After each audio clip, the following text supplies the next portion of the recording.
انہوں نے کہا جی کہ ہم بڑے مقبول ہو چکے ہیں، پہلے سے زیادہ مقبول ہیں، میں نے بھی جلسے کیے ہیں 2 جگہوں پر اور میرے بہت پبلک آئی ہے، تو جس سے لگتا ہے کہ ہم بہت زیادہ مقبول جماعت بن گئے ہیں پہلے کی نسبت۔ تو خان صاحب وہ ایک مثال ہے کہ ساون کے اندھے کو ہرا ہرا ہی دکھائی دیتا ہے۔ تو خان صاحب آپ مقبول تھے، اس میں کوئی شبہ کی بات نہیں، لوگ آپ کے پیچھے تھے، لوگ آپ کی بات پہ اعتماد کرتے تھے، لیکن یہ 2018 کے الیکشن سے پہلے کی باتیں۔ اب آپ کو اقتدار میں آئے ہوئے کم و بیش 2.25 سال ہو گئے۔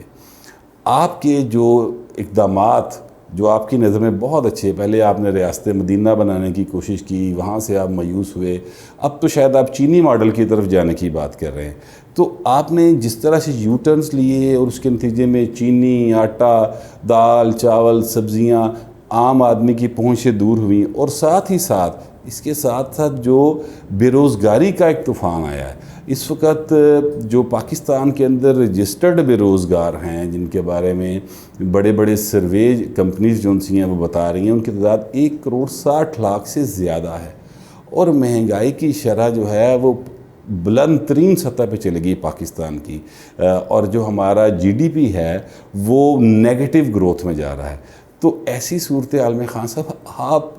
کیسے مقبول رہ سکتے ہیں؟ یعنی اس حوالے سے تو آپ مشہور آپ ضرور ہیں، مقبول آپ نہیں ہیں، اور مشہور تو ریما بھی بہت تھی، میرا بھی بہت ہے، اسی طرح سے آپ بھی مقبول ہیں، مشہور ہیں، مقبول نہیں ہیں خان صاحب آپ۔ اور جہاں تک ایک اور آپ نے بڑی مزے کا خیز بات کی، بڑا ہنسی آئی مجھے تو یہ پڑھ کے کہ گلگت بلتستان کا الیکشن آپ سویپ کرے گی، آپ کی پارٹی کلین سویپ کرے گی۔ تو خان صاحب عرض یہ ہے،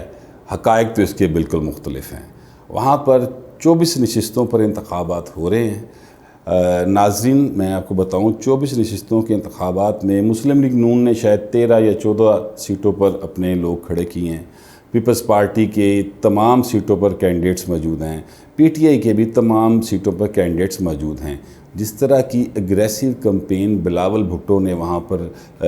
کی ہے اور کر رہے ہیں، گاؤں گاؤں گلی گلی وہ جا رہے ہیں، اور وہاں پر لوگوں کا جم غفیر ان کی بات سننے آتا ہے۔ شدید سردی کے باوجود لوگ جو ہیں وہ بلاول کی بات سننے آ رہے ہیں، شدید گرم سردی کے باوجود لوگ مریم کی باتیں سننے آ رہے ہیں،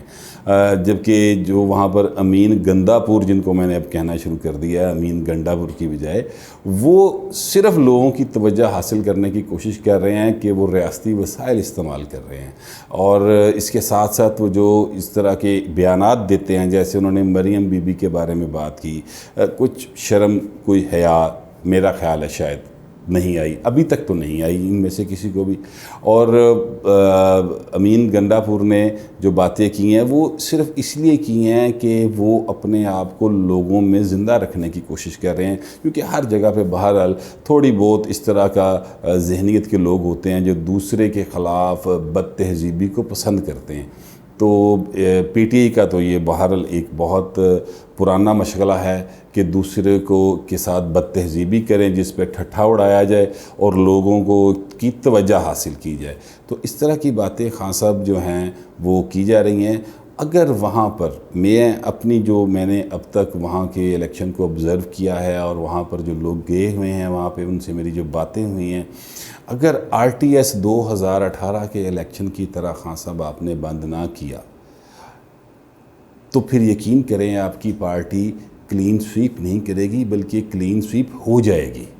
وہاں پر آپ کی پارٹی کے جو سے ارکان لوگ ہیں وہ پراپر کمپین نہیں کر پا رہے، اس کے لیے انہیں سیکیورٹی کی ضرورت پڑ رہی ہے، کیونکہ لوگ جو ہیں وہ آپ کی پارٹی کے لوگوں کو، کینڈیڈیٹس کو پسند نہیں کر رہے۔ ویسے یہ الزامات مسلم لیگ نون کی طرف سے اب تک کئی بار لگ چکے ہیں کہ ان کے لوگوں کو توڑا گیا، جس طرح 2018 کے الیکشن میں توڑا گیا، دباؤ ڈالا گیا اور ان کو پی ٹی آئی میں شامل کیا گیا اور ان کو ٹکٹس دی گئی۔ لیکن پبلک ایٹ لارج، جس طرح سے ہم دیکھ رہے ہیں مریم نواز کے جلسے، جس طرح سے ہم دیکھ رہے ہیں بلاول کے جلسے، جس طرح سے ہم دیکھ رہے ہیں لوگوں کا رسپانس ان دو پارٹیز کی طرف، اور پھر مقبول نعرے جو کہ یہ دونوں سیاسی جماعتیں وہاں پر لگا رہی ہیں، پھر مہنگائی اور بے روزگاری کا طوفان،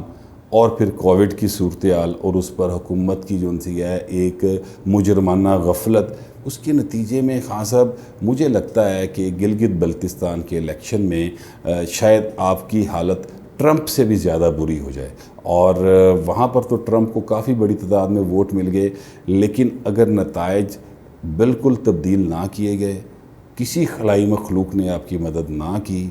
اور وہاں پر الیکشن کمیشن جو ہے وہ آپ کے دباؤ میں نہ آیا، تو اس بار پی ٹی آئی کم از کم گلگت بلتستان سے تو کلین سویپ ہو جائے گی، میرا تو یہی خیال ہے۔ لیکن بہرحال چونکہ یہ جمہوریت ہے اور لوگوں کی جو رائے ہے وہ صرف اور صرف پرچی کے ذریعے ہی نظر آتی ہے، اور اسی کو کاؤنٹ کیا جا سکتا ہے، اور وہی حتمی رائے ہوتی ہے۔ تو میں چونکہ ایک جمہوریت پسند ہوں، عوام کا جو فیصلہ ہوگا وہ پرچی کے ذریعے ہی سامنے آئے گا۔ برچھی اگر استعمال کی خان صاحب تو پھر یہ فیصلہ بدل سکتا ہے، جیسے کہ پہلے بھی اس ملک میں کئی پرچی کے فیصلے برچھی کے ذریعے بدلے جا چکے ہیں۔ ناظرین، آج تک کے لیے اتنا ہی، پھر ملیں گے، اللہ حافظ۔